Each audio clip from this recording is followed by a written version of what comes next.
Madame, monsieur, bonsoir et bienvenue dans Le Monde ce jour. Un monde aux États-Unis, justement à Manhattan, un 1er novembre macabre de ce côté-là, Daesh a frappé de ce côté avec un attentat hier, mardi dans la soirée. Et toujours sur le toit du monde, Vladimir Poutine, lui, se trouve en Iran. Il est question d'essayer d'examiner avec l'Iran la situation de la crise syrienne au Cameroun, justement. Au Cameroun, l'on parle toujours de cette question des éperviables, ou tout au moins de l'opération épervier, où l'on se retrouve dans des vérités et contre-vérités. Et toujours au Cameroun, la question de la sécurisation du patrimoine de l'État du Cameroun foncier et domanial préoccupe toujours l'actualité en termes de numérisation. Une campagne qui doit s'achever probablement en cette fin d'année 2017. Et l'on se retrouve donc à la phase de la répression. On en parle ce soir, mais on va d'abord au toit du monde. Georges Hébert Baronla, bonsoir et bienvenue. Je voulais dire bonsoir à tous les téléspectateurs de la DBS, bonsoir aux spectateurs de Kilizok, c'est un petit village, pour leur dire que leur soutien me va tout droit au cœur. Et je voulais rappeler à ceux qui sont du côté des Yaoundé qu'ils ne sont pas oubliés, plus particulièrement le fan club du côté de Biémassi, le quartier de Biémassi, et leur dire que je suis tout oui. Et j'espère que le soutien qu'ils nous apportent communément à toute l'équipe de cette émission nous mettra, disons, à l'abri d'un certain nombre de soubresauts. Et je pense aussi que à la hauteur du professionnalisme, à la hauteur aussi d'une attente. Alors, aux États-Unis, vous savez qu'il y a eu un attentat, hein. Un jeune homme, un Ouzbek, qui a pris pratiquement la rue contraire à Manhattan et a pratiquement foncé sur les cyclistes, une rue cyclable, donc qui n'est pas circulable par les véhicules, et a fait comme ça 8 morts et 11 blessés. Un point de presse a été donné et il s'est radicalisé d'ailleurs, c'est déjà confirmé, et c'est la main de Daesh au cœur des États-Unis. Ce n'est pas 11 septembre, mais c'est quand même un attentat qui arrive comme ça à Manhattan. Vous savez, j'ai toujours dit quelque chose qui est très important. Je crois que le monde s'arrime à la demande de la population. Et les politiques devront se servir de ce sursaut pour avoir une vision de proximité beaucoup plus des citoyennes et la protection des peuples. Parce que ce qui se passe aujourd'hui aux États-Unis peut se passer au Cameroun. Hein. Ça s'est déjà passé, on a vu les kamikazes, voilà. On a vu Boko Haram et tout ça. Mais on s'étonne quand même que ça se passe au cœur. Il y a eu le 11 septembre de 2001, mais là c'est au cœur. Hein. Oui, mais c'est de ça qu'il s'agit. C'est une interpellation face à une politique mondiale qui rime aux intérêts égoïstes, où les peuples sont abandonnés. Et ces peuples qui sont abandonnés réclament aujourd'hui à corps et à cri une certaine logique. Pourquoi et le comment? Nous sommes des citoyens. Pourquoi vous pouvez estimer qu'à un moment, on n'a pas droit, on n'a pas les avantages, et nous sommes des citoyens exclus de la société. Et cette diversité aujourd'hui a traversé le monde européen, le monde africain. Et cette interrogation, nous pouvons le dire, que vous vouliez ou pas. C'est la réalité, et c'est une réalité conséquente. Aujourd'hui, que vous vouliez ou pas, c'est des cibles qu'on appelle témoins, que les gens sont en train de mettre en place. Ah, des cibles témoins. Ça veut dire que c'est des tests. Alors c'est un jeune homme qui s'est radicalisé, qui est entré aux États-Unis depuis 2010 et qui a préparé pratiquement son attentat. Les éléments sont déjà là au moins pendant 2-3 semaines dans une ville sécurisée comme celle-là. Pourquoi le radicalisme? C'est important. Pourquoi le radicalisme? C'est important, je le dis. Vous ne pouvez pas poser des actes sans que vous ne puissiez vous en remettre en cause parce que vous êtes un politique ou bien désigné. À travers les urnes ou démocratiquement, il faut savoir quelque chose, il faut faire très attention. Le monde se démocratise avec les effets de continuité. Et cette radicalisation vient du fait qu'il y a des exclus de la société. Ah, les exclus de la société. Et ceux-là ne se reconnaissent pas de repères. Dès lors qu'il y a un rejet, il faut qu'il soit un rejet absolument lié à une loi, parce que vous avez enfreint la loi par rapport à un acte. Cette exclusion de la société peut être une interpellation éducative, avec une réinsertion adaptée plus tard, ça marche. Nous ne pouvons pas exclure des gens. Et on ne peut pas vivre dans une société discriminatoire, où les gens vivent comme des malins. Vous comprenez? Et que vous voulez ou pas, il y a un problème sérieux. Maintenant, j'ai l'impression que l'histoire des États-Unis n'est qu'un effet boomerang. Ça va se suivre. Je vais vous dire pourquoi. Je n'encourage pas ça. Je me rappelle qu'il y a 25 ans à peu près, j'ai interpellé les consciences. Il y a 25 ans, vous avez interpellé les consciences. Ces faits-là. J'ai interpellé les consciences. Et les consciences dont j'avais interpellé, on m'avait pris pour l'ennemi de la République. Parce qu'on avait estimé que je touchais des points et les intouchables. Mais les gens ont oublié quelque chose. Les effets d'une société sont cohérents à la demande citoyenne. Que ce soit les effets négatifs que positifs. C'est ça le vrai problème. Et ça fait que le monde aujourd'hui a des repères dynamités. Dynamité du fait que je ne peux pas ne pas dire que l'histoire américaine devra être un cas école et que les gens arrêtent de croire que les hommes n'ont pas de droit de cité. L'exclusion sociale, l'exclusion citoyenne est très dangereuse dans toute nation. Et j'estime aussi que le cas des États-Unis est un cas très, très cohérent. Donc, je pense que ça ne souffre d'aucune contestation. Qu'aujourd'hui, que les gens arrêtent un peu de penser que nous ne pouvons pas ne pas fonctionner. Donc, il va falloir que les gens se remettent en cause et qu'en se remettant en cause, il va falloir éviter un certain nombre de problèmes. Et cette dynamique est faite du quoi? Parce que l'exclusion sociale peut être du fait que la justice devient une justice à couperet et exclut les sans-voix. Le cas, par exemple, de notre cité ici, le Cameroun, dans les deux systèmes, on a intégré des hommes à un moment qui ont eu à occuper des postes publics, par exemple, de gestion ou des postes étatiques, sans qu'on ne tienne compte de leur moralité. Et cette moralité a créé ce qu'on appelle une déstabilisation sociale. Et dans cette cohésion, que vous vouliez ou pas, c'est la vérité, les gens vont avoir des difficultés et auront maille à partir, avec des comportements que nous ne pouvons pas, que nous devrons dissocier. Nous ne pouvons pas ne pas mettre ce problème sur la table. Par exemple, le problème de patrimoine dont on parle, c'est les citoyens de mauvais augure, de mauvais aloi qui le font. Et ils pensent qu'ils sont des exceptés. Quand vous avez un titre foncier qui est prénoté, vous pensez que vous glissez déjà, on va arriver tout à l'heure. Vous pouvez être exclu de la société, sachez que vous aurez des problèmes. On comprend les exclusions et autres, on rentre quand même dans une actualité aussi internationale. Bon, c'est peut-être qu'on en parle avec un retard, mais c'est une actualité aussi qui est forte.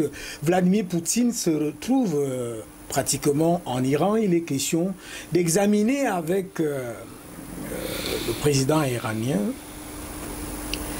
la situation de la crise en Syrie. Qu'est-ce que Vladimir Poutine cherche dans le monde? Est-ce qu'on sait, est-ce que les citoyens du monde se sont posé la question, qu'est-ce que Vladimir Poutine cherche? Vous répondez? Du gaz. Ah, le gaz. Pour son peuple. C'est ça la réalité. C'est ce qu'il cherche. Vous savez, dans les pays nordiques où vous vivez dans les sémoules de glace, si vous n'avez pas des plaques chauffantes ou bien des bustes chauffants, vous ne pouvez pas vivre. Et même l'industrie ne peut pas fonctionner sans cela. Donc, l'ennemi que, aujourd'hui, que vous voulez, l'économie ne peut pas prospérer. C'est pour ça que la forte demande... Mais c'est quand même la Russie qui livre le gaz en Europe. Non, je dis que la forte demande... Ah, la forte demande, oui. Est aujourd'hui, en ce qui concerne le gaz, est devenue une bonne économie pour Vladimir Poutine. Et ça fait que, pour lui, il pense qu'un jour, pourquoi pas la grosse Asie, pourquoi pas les Amériques, c'est de ça qu'il s'agit. Et c'est pour cela qu'il implémente cette politique. Parce qu'il a compris que sans du gaz, ça devient hypothétique sur le plan économique, sur le plan social et autres. Mais en même temps, il y a quand même, au niveau des États-Unis d'Amérique, l'ex-directeur de campagne de Donald Trump, il y a quand même des bottes de fraude, d'ingérence de la Russie dans cette campagne-là. Ça veut dire que la Russie et Vladimir Poutine, c'est une question de déconstruire l'unilatéralisme dans le monde. C'est-à-dire les États-Unis qui parlent à tout le monde là avec beaucoup de puissance, d'autorité et d'imposition. La Russie a une cohabitation sur Trump parce que c'est l'armement.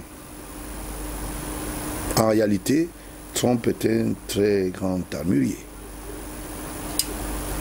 Et à partir de ce moment... Il a même reconnu. Voilà. Et ses affaires, avant qu'il ne vienne à la politique, prospéraient en Russie. En Russie.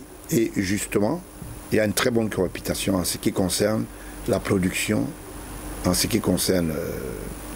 Mais est-ce qu'il n'y a donc pas eu mélange au point que son ex-directeur de campagne soit accusé aujourd'hui de complot contre l'État américain avec cette ingérence dans le fichier électoral? Je pense que toutes les politiques prennent des coups. Quand vous êtes en face et que ceux d'en face estiment que vous avez posé un acte, vous devez le prendre avec beaucoup de sympathie et trouver des solutions. Et en politique, il y a des sacrifiés. Ah oui. Il y a des sacrifiés. Parce qu'en fait, ne croyez pas que quand on peut prospérer... Donc vous voulez dire que Paul Manafort est sacrifié? Oui, il y a toujours des sacrifiés. Ça veut dire qu'il y a ceux qui démissionnent et qui deviennent plus forts dans l'informel. Beaucoup de gens ne le savent pas. On peut démissionner d'un poste officiellement. Mais on est plus à côté du chef de l'État pour se repositionner. Et on est devenu même plus sérieux et plus... Et c'est-à-dire plus fort, vous êtes même autour des décisions. En tout cas, aux États-Unis, justement, j'ai fait ce lien pour montrer un peu comment les stratégies mondiales se construisent. Ça, c'est des grandes thématiques qu'on va aborder au cours des émissions dominicales que nous voulons lancer sur la plateforme du Monde. Et il était question là de démontrer qu'au niveau des États-Unis, voilà l'attentat qui vient un peu comme faire diminuer la grosse actualité avec ces inculpations, parce que M. Paul Manafort est déjà inculpé et que la Russie s'agrandit. La Russie, parce que c'est la Russie qui a fait cette ingérence. Alors, maintenant, on rentre au Cameroun avec les éperviables. Vous nous avez démontré, document à l'appui, que Zakayouch Fordindam est un innocent, mais emprisonné, condamné même à vie. Ouais. Alors, sur ce registre-là, où il y a d'autres données aujourd'hui, c'est comme si ces coups politiques-là, on a dit ça à la dernière émission, ces coups-là avaient quand même beaucoup d'appui pour aller écraser un certain nombre de personnes comme ça. Ouais. Zakayouch Fordindam est en prison illégalement. L'État du Cameroun devra se revêtir d'un nouveau manteau à travers sa chambre judiciaire. Il faut faire très attention. L'histoire, on ne la fausse pas. Elle est écrite et inscrite. Donc il faut faire très attention. Parce que nous ne pouvons pas manipuler la justice aux fins d'intérêts égoïstes. Et qu'à un moment on se dise, bon, ça va marcher. Ça marche pendant combien de temps? Le cas de Zakayouch. Dans les tout prochains jours, je veux démontrer que M. Biya a été enfourché dans la mallette dans cette affaire. M. Biya a été saisi par un Français pendant l'un de ses voyages, où il a fait rendez-vous à ce monsieur au mois d'août au Cameroun d'une certaine année, dont j'aurai les précisions à vous donner dans les prochaines éditions. Je fais des avant-goûts pour dire aux petits malins que je suis très au courant de ce qui se passe. Malgré cela, dans son agenda qui était programmé, quand il a reçu ce Français qui est dans les arcanes des œuvres des grandes écoles scientifiques et techniques, où Fortune Dam est reconnu comme un potentiel étudiant brillant, ça n'a pas empêché que un certain secrétaire général en son temps puisse cacher son rapport. Et que d'une manière insidieuse, celui-là puisse poser le problème comme si le chef de l'État avait un problème sérieux. Or, il était question simplement qu'on puisse, à un moment, remettre le tablier au maître. Ce mois d'août, le chef de l'État ne va pas me défaire de cela, je connais ce calendrier. Et je veux simplement dire que, Monsieur le Président de la République, cette roublardise a commencé très longtemps avant. Vous dites clairement que le Président de la République a été enfourché. Tout enfourché. La deuxième chose, l'État américain, à travers une institution morale, bien sûr représentée par une institution physique, a écrit au chef de l'État. Cette correspondance est partie où? Moi j'ai la correspondance. Je vais la sortir à la prochaine émission. Le vendredi, ça serait le vendredi noir. Parce que il va falloir que les gens cessent de croire qu'ils sont des malins. C'est de ça qu'il s'agit. Cette correspondance... Qui a fait la correspondance? Cette correspondance est partie c'est-à-dire d'un groupe américain qui a voulu booster notre économie à travers l'appareil maritime et la grande mastodonte de la création, ou pourquoi pas de fabrication de bateaux et autres. De toute façon, c'est que Fortune Dam est quand même parti d'une entreprise de 32 personnes à 3000 personnes, à 2800 personnes, à peu près. Environ 3000 personnes. Voilà. Je suis très surpris. Moi, je suis très surpris que, à ce jour, les gens ne comprennent pas que la BAD détient de l'argent que le Cameroun attend jusqu'à date. Parce qu'on a commencé à investir au chantier naval. Ce projet a été préfinancé. Et cet argent, d'où vient-il? Mais puisque Fortune Dam, avec le ministre Okuda, avec le PCA, Nyassa, ont été témoins de la signature. C'est de ça qu'il s'agit. Ils ont signé et c'est Fortune Dam qui signe parce qu'il représente l'entité morale du chantier naval. C'est ça qu'il s'agit. Il n'était pas question qu'on mette de l'argent à la disposition de certaines caisses camerounaises pour que ça prenne le Dja et Lobo, ou bien, je voulais dire, l'ouest du Cameroun, en termes de prévarication. Je vous relance. C'est ça qu'il s'agit. Je vous relance seulement, et vous savez, vous enquêtez dans cette affaire, nous enquêtons, nous examinons, mais il y a quand même quelque chose quand on suit la trajectoire de cette affaire. Cette histoire des bons de commande ou des bons livrés donnés aux fournisseurs, des chèques, voilà, pour être précis, des chèques donnés aux fournisseurs sans justificatif, alors que préalablement, avant l'arrivée d'Antoine Bikoro, il y avait des justificatifs, mais après, quand Antoine Bikoro est là, il n'y a plus de justificatif. Il y a quand même une gymnastique à ce niveau-là. J'interpelle le ministre Fumanakam. Et je veux prendre sur mon dos de demander la radiation pure et simple du juge et magistrat Minko. J'ai toutes les preuves réunies contre ce monsieur, qui est très proche de Bikoro, Antoine Bikoro, qui est devenu un plagiste. Ça veut dire que si vous voulez louer quelques jouets du côté de Kribi, vous pouvez trouver. Et je voulais dire un bonjour en passant à son épouse et son illustre épouse. Qu'est-ce qui s'est passé avec les pièces justificatives des chèques, de toutes les chèques qui font la fameuse somme de 208 millions? Laissez-moi les histoires de 208 millions. Ça, c'est encore le paradigme des îles maudites, comme on dit souvent. Je voulais dire un bonjour particulier à son épouse qui est à Camtel. Principalement. En continuant pour dire que ça ne va pas prospérer. Le président de la République n'est pas l'otage des prédateurs. L'échec que vous dites, comment on fait partie Fondine Dame? Fondine Dame arrive le 7 mai. J'appelle ça le 7 mai de l'hécatombe noire. Le 7 mai de l'arrestation. De l'arrestation. C'est au sein de l'entreprise que Fondine Dame est notifié de ce qu'il y a un conseil d'administration. Et que son intérimaire immédiat, c'est Bikoro. Bikoro qui était directeur administratif. Et que, je veux le dire, selon ce qu'ils ont dit, parce que j'ai toujours dit que les gens s'attaquent beaucoup à Laurent Esso, et je n'aime pas beaucoup ça. C'est un monsieur sérieux. Que c'est le ministre Laurent Esso qui avait instruit qu'il aille répondre d'abord de ses affaires en justice. C'est 600 notifications. Ça veut dire que vous arrivez à votre bureau, on vous dit asseyez-vous. Voilà votre intérimaire désormais. Et gentiment. Qui vous le dit? Gentiment. Mais le conseil d'administration. A convoqué à l'insu. À l'insu. Je ne sais pas qui avait demandé. Je crois que le PCA Nyassa avait respecté l'autorité. Moi, je pense que c'est un monsieur respectable. Je suis surpris. Pendant que vous évoluez, Claude Nyassa aussi qui a une attitude curieuse, qui n'a pas voulu témoigner devant la barre. Mais s'il n'a pas voulu témoigner devant la barre, c'est du fait que Nyassa ne se reconnaissait pas là-dedans. Vous allez témoigner de ce que vous allez accuser quelqu'un si vous sentez que la personne n'est pas coupable. Il se PCA, c'est lui qui valide les comptes. Les comptes.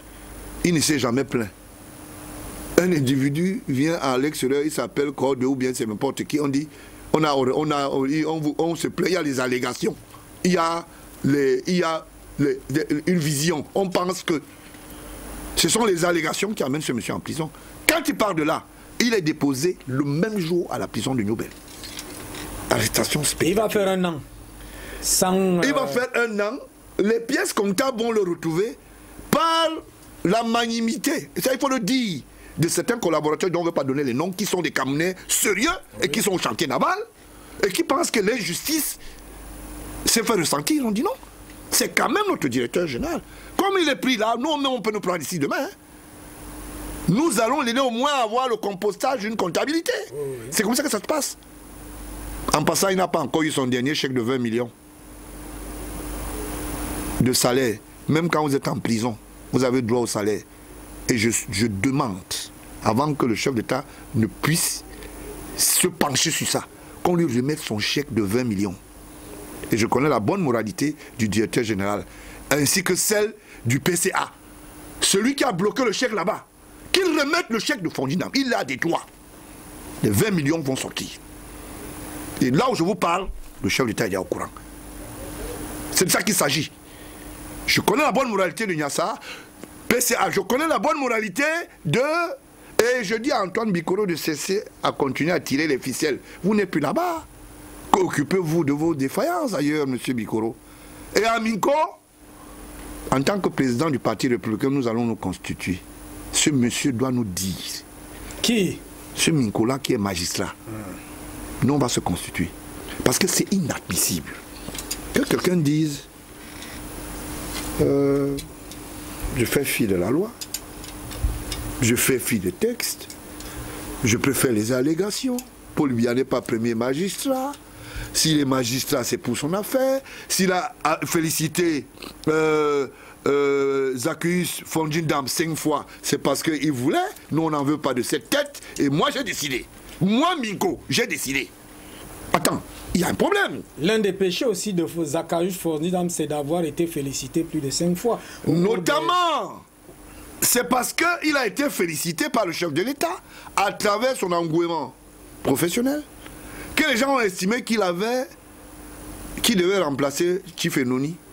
Et Chief Enoni, du coup, est devenu son bourreau. Ouais. En passant, je vous rappelle que Chief Enoni, dans des spectacles un peu politiques, pseudo-politiques, avait été chassé de ce côté. Je vous rappelle que ça n'a pas empêché que le couple puisse le recevoir du côté dans leur, c'est-à-dire modeste appartement. Vous comprenez? Parce que M. Fenouni était parti avec des ministres. Ça ne l'a pas empêché aussi d'aller avec des assiettes et pour faire quelques messes écuméniques, des beignets à l'intérieur, pour dire, comme s'il allait là-bas, comme s'il y avait un sinistre qui devait aller. Et c'est le même comportement qu'il a eu avec N'Djala Kwan, qui a la grande sœur de N'Djala Kwan, est la femme de N'Djala Kwan, la veuve N'Djala Kwan, est la grande sœur de Gladys Enoni. C'est le même comportement que ce monsieur a toujours posé. Je fais fi de Matoma, qui est son ancien secrétaire particulier.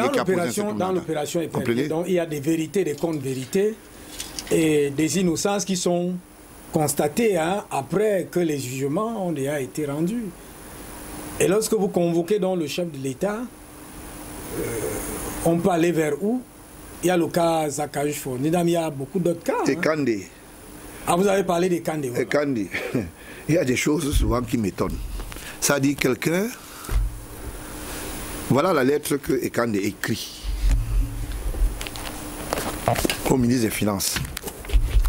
Note synoptique sur la situation du crédit agricole au Cameroun du 15 juin 1999 à la haute attention du ministre d'État chargé de l'économie et des finances. Au cours de cet exercice 98-99, bien que la situation de la liquidation du crédit agricole du Cameroun soit améliorée, il persiste cependant des difficultés liées à l'exécution technique des procédures. Situation de la liquidation en juin 1997. Les engagements globaux du crédit agricole du Cameroun s'élevaient à 56 milliards 429 739 francs 067 francs. En mai 1999, ces engagements ont été ramenés à la somme de 51 milliards 942 082 179 francs. Et à la même période, des dettes de cet organisme vis-à-vis des tiers se chiffrent à 41 milliards 095 millions 466 615 francs CFA.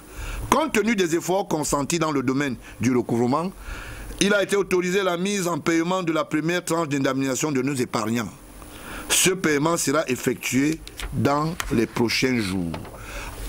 À notre humble avis, nous pensons que la liquidation du crédit agricole se porte assez bien et que les créanciers de ces banques doivent avoir légitimement espoir d'être couverts de leurs dépôts. Toutefois, cette situation pourrait davantage s'améliorer si la liquidation n'était pas confrontée à certaines difficultés, si des solutions efficaces étaient trouvées à des problèmes réels qui se posent.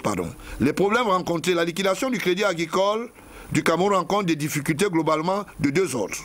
D'une part, les difficultés d'exécution technique des procédures et d'autre part, des difficultés liées au recouvrement auprès de la catégorie de personnes.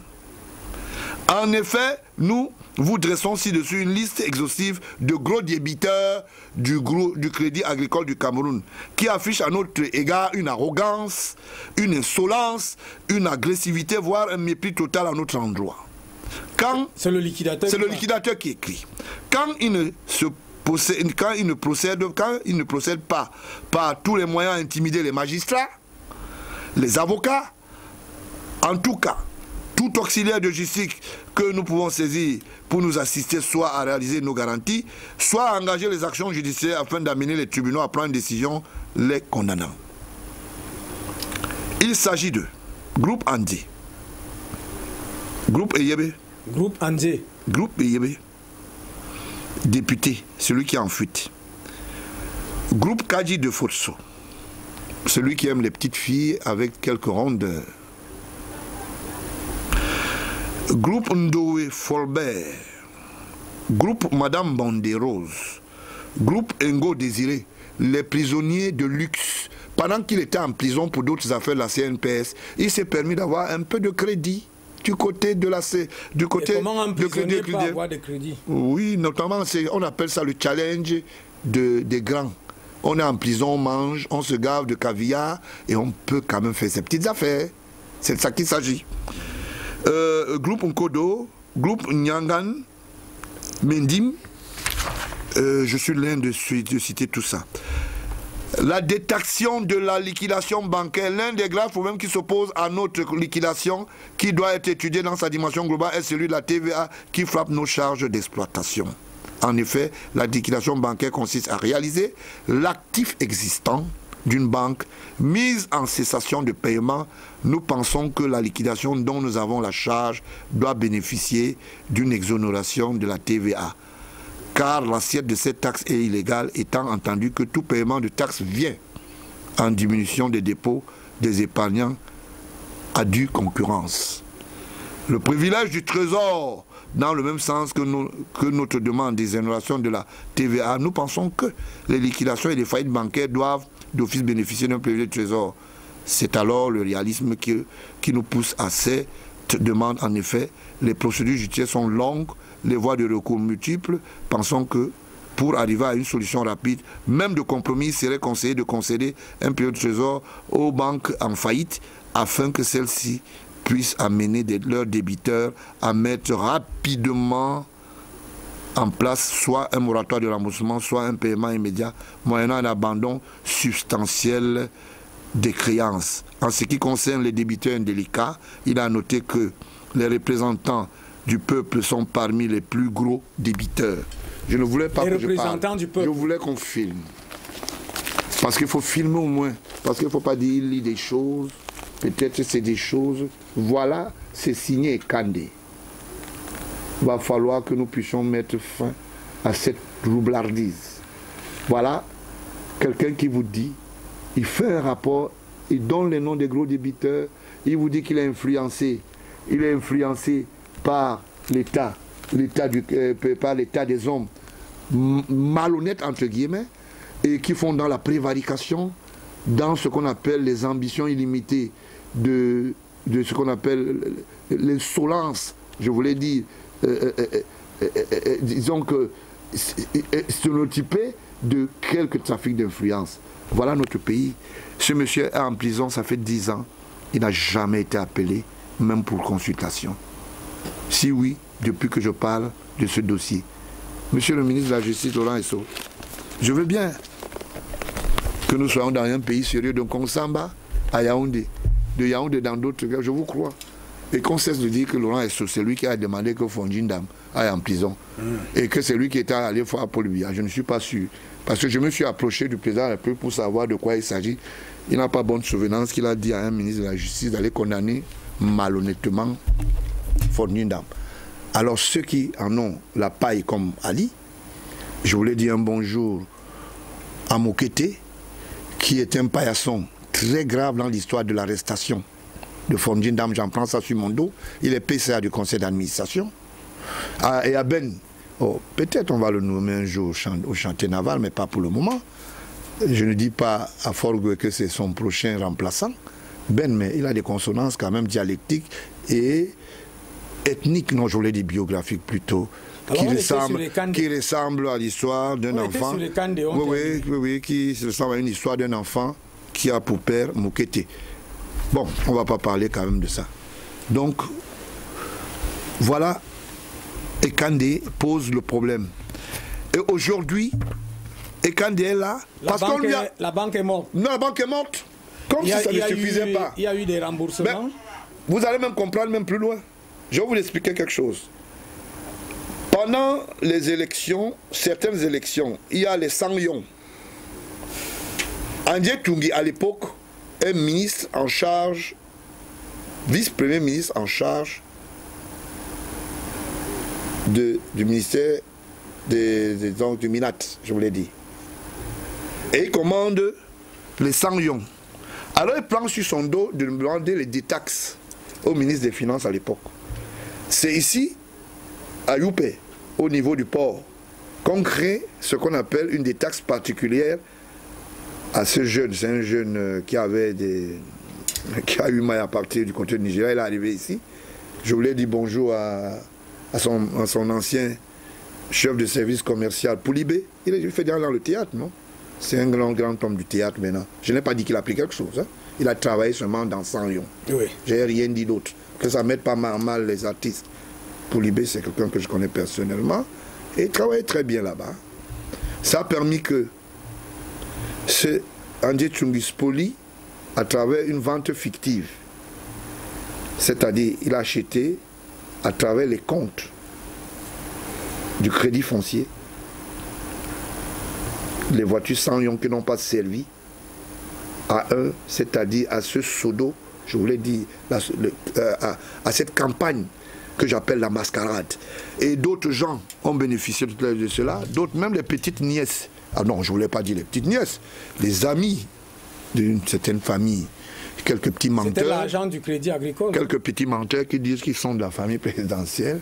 C'était l'argent du Crédit Agricole. Se sont dotés quelques 100 lions, parmi lesquels un intermédiaire, interface. Est-ce qu'on si on parle des prêtres, c'est pas bon, non? On peut arrêter là? Parce que j'ai le nom d'un prêtre qui est directeur de publication, qui est mêlé dans cette histoire. On l'appelle... Quelle histoire? Bodo. Quelle histoire? L'histoire de la roublardise de l'argent, de l'histoire de 100 lions et au Crédit Agricole. Et il était très proche de Olangena et très proche de André Tchungi. Parce que moi, je l'ai reconnu quand même qu'il était l'un des importateurs les plus importants en ce qui concerne les médicaments. On peut aller fouiller aux archives là-bas à la douane. Hein. Moi, je n'ai pas de problème. Ce que je vois, c'est ce que je dis. Et je ne peux que dire ce qui est vrai. Donc, Bodo, qui ausculte dans la prévarication, il a une radio, non? Je crois qu'il a... Non, il a une radio. Je crois qu'il est directeur de publication. Et du côté de Yaoundé, Bodo. Voilà des gens qui ont été dans la maille et qui ont posé un certain nombre d'actes. Je veux faire fi du maire de Yaoundé, cette fois-là, le fils Tchungi, qui a eu maille à partir avec beaucoup de choses à travers cet argent du crédit foncier. Du crédit agricole. Du crédit agricole, pardon, merci. Même le crédit foncier a été la clé, non? Et d'où, non? Il doit appeler un peu. Avec Abba Abba, l'autre qui est parti mourir avec la Bible. Donc, dans les imperviables, là, il y a des gens qui ont pris, il y a d'autres qui n'ont pas pris. Non, il y a des gens qui ont pris, d'autres ont aidé les autres à transporter. Tu sais, quand Tifenouni était allé prendre l'argent chez Amanadama, il a dit à Amanadama, même le chauffeur n'entre pas dans la voiture, c'est mon chauffeur, disons, mettez Michael. Michael a pris l'argent, il l'a amené à Limbe. Du coup, Madame Enoni, je ne veux pas prononcer son nom parce que j'ai dit tout à l'heure, là, je savais que les bonnes choses vont s'allumer. On voyait, bon, moi je veux voyager, je vais aller rester dans l'immeuble, l'hôtel de Enoni du côté de Dubaï. Il a deux tours jumelles là-bas. Monsieur le Président de la République, votre ex-premier ministre, non, votre premier ministre qui est en prison, moi je vais aller là-bas, je veux aller faire le tourisme. Où ça? À Dubaï? À Dubaï, non, tu fais Enoni à les hôtels là-bas. Vous savez, nous, on n'en a pas besoin ici pour le championnat, pour la CAN. On n'en a pas besoin ici. On peut la construire là-bas, on peut acheter là-bas. Voilà, Tifenouni est héritier. Et il dit en prison, je ne connais rien, je n'ai jamais rien fait. À dire une chop, donc, il y a des innocents. Vous savez, ces choses-là, des coupables. Les innocents et des coupables. Et je veux leur dire que le temps est fini. C'est fini. Même si vous avez les usines de sardines, c'est terminé. Des histoires que les gens racontent là, c'est terminé. Même si votre femme a fourni les habits au cabinet civil parce que vous étiez là-bas, cette fois-ci c'est mauvais. C'est mauvais. Le tablier, c'est fini. C'est mauvais, mais le rythme reste le même. Ce n'est plus le même. Allez à la conservation, vous allez voir. Tout est prénoté. Vous qui avez eu des faux titres, l'État va reprendre ses biens. En ce moment, posez-vous la question pourquoi vous ne voyez plus ces gens qui buvaient 14 champagne et qui marchaient avec les arlequins, des petites filles avec quelques rondelettes. C'est terminé. C'est terminé, il n'y a plus rien. À Douala, tout le monde dort à 19h. Stop, terminé. Tu sors avec ta bourse. Pas de bourse de surplus. Pourquoi on ne fabrique pas les faux titres? Le matin, quelqu'un peut fabriquer un faux titre. À 16h, il avait un imprimeur. C'est terminé. Et les banques étaient ouvertes, les banques sont fermées. Je vous rappelle que je suis dans un site qui est contentieux. Moi-même, je suis là. Donc, ça veut dire que je surveille tout le monde. Et c'est mauvais. Quand je vous dis que c'est mauvais, c'est mauvais. Vous savez qui sera le dernier prisonnier qu'on va prendre? Je ne vous donne pas son nom. Le Cameroun, c'est un pays difficile. Hein? Et le président Paul Biya, il faut faire très attention avec lui. C'est monsieur mon père, mais il est le lynx politique. Je voulais leur dire, vous vous êtes beaucoup trompés pour son compte. Il ne sera ni de loin, ni de près votre témoin. C'est de ça qu'il s'agit. Il a quand même laissé faire. Oui, il a laissé faire. Allez arracher même les biens publics, prenez tout, pillez même les banques. Paul Biya est le gardien de tout, il va courir partout avec la police. Ça veut dire les lois, vous les votez, vous les respectez pas, c'est Paul Biya. Vous allez dans les banques, allez spolier les banques, c'est Paul Biya. Vous fabriquez les faux titres, c'est Paul Biya. Vous faites ceci, c'est Paul Biya. C'est des conneries, ça ne marche plus. Et tout dit, c'est terminé. C'est pour ça que maintenant, quand je parle en studio, je suis très fort aise de savoir que la diaspora, il faut rentrer les jeunes. Il y a de la place maintenant. Time is the time. Maintenant, les gens qui ont joué, c'est terminé. C'est fini. La balade à Salavette, tout à l'heure, quand je sortais en studio, à 20h, à Douala, tu trouvais les gens qui étaient en train de fumer encore nos rues. C'est fini, il n'y a plus rien. Mais ils n'ont pas d'autres sources? Oh, je suis désolé, mais il n'y a plus d'autres sources. Et en ce moment-ci, je crois que le Cameroun va prendre un nouvel envol dès 2018. Et je voulais exhorter les jeunes qui sont à l'université, ceux qui vont à l'école. Le Cameroun n'a pas perdu 5% de sa valeur économique. Faites-moi confiance, j'ai la bonne information. On peut encore bâtir notre pays. Les opportunités sont là. Biya a sauvé le Cameroun. Il a dit non aux imposteurs extérieurs, non aux imposteurs locaux. C'est de ça qu'il s'agit. Notre Cameroun n'est pas hypothéqué dans une banque quelconque. Nous avons ce qu'on appelle des conventions. Je ne vous demande pas, je vous le dis. Les accords là, je vous le dis. La preuve en est qu'on a 60 milliards. Mais lourd endettement de quoi? Si le chantier naval peut se financer à 250 milliards, vous savez quelle est la crédibilité qu'on avait? En termes de foncier, d'affaires foncières, nous sommes dans les 14 milliards non exhaustifs. 14 000 milliards. Si nous prenons ça en termes de garantie d'insertion sociale de l'habitat, si nous n'avons pas touché notre pétrole, à Youpé, il y en a, monsieur, ce n'est pas caché, c'est de ça qu'il s'agit. Au nord, il y en a, les imposteurs, c'est terminé. À l'est, il y en a. Dans le Cameroun, les opportunités. Mais nous avons les opportunités, c'est pour ça que les malins estiment que les jeunes doivent devenir plutôt des potentats, des potentiels bombes. Et quand on aille s'exploser, que c'est leurs enfants qui sont cachés dans les nids de prédateurs qui viennent nous gérer. Ah non, non, c'est de ça qu'il s'agit. Et je vous le dis, le temps a commencé, on a commencé à casser à Bonapliso. Energy Club a été éventré par... Et je voulais remercier le délégué du gouvernement pour la mise en application de l'orthodoxie de notre émission. Pour dire que Fils Tonnet, c'est très bien. Ce monsieur, vraiment, il a des gestes parfois qui sont les mêmes citoyens. Il se réveille... Non, ce n'est pas tard. Fils Tonnet est venu, il a froissé la barrière de l'Energy Club. Allez avec vos grosses voitures, vous dites que vous êtes les procureurs, vous êtes le président du tribunal. Pourquoi n'êtes pas allé protéger la veuve de l'ancien officier qui était là? On a cassé les barrières. Je ne vois aucun journal qui parle de ça. Même vous n'avez pas parlé de ça. J'attendais depuis hier. La communauté urbaine fait un travail de razzia dans plusieurs quartiers. Quelle raison? Dans plusieurs quartiers. Il faut l'élément public. Il n'y a pas de route. Mais vous savez, l'État a sa façon de faire des approches.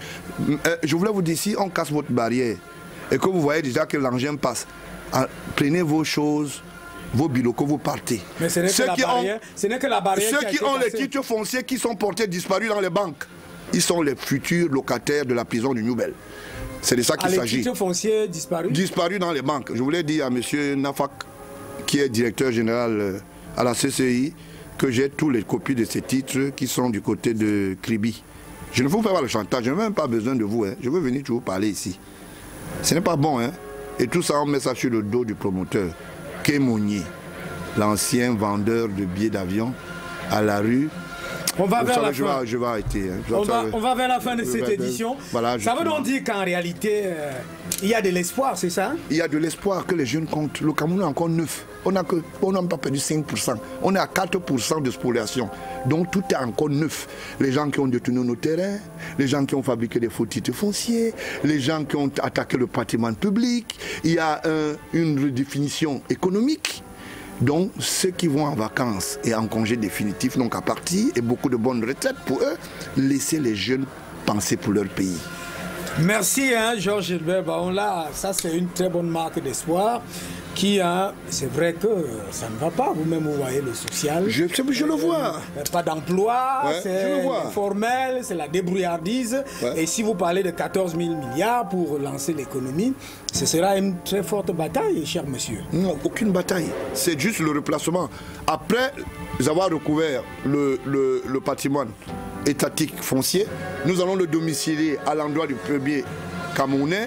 Il va mettre ce qu'on appelle une action politique, économique, et va intéresser les investisseurs. Ça veut dire, on dit un logement pour un Camerounais, un logement pour une famille. C'est de ça qu'il s'agit. Ok, Voilà. merci. C'est vrai que c'est de l'Embe et je ne sais pas, de quelque part ici à Douala, c'est pas ça justement. Et écoute les yeux de la tête. Madame, monsieur, c'est terminé pour ce programme Le Monde ce jour. Merci de nous avoir suivis.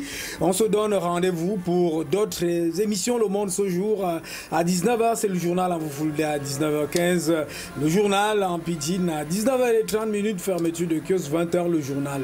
En anglais, 21h en français. Madame, monsieur, bonsoir.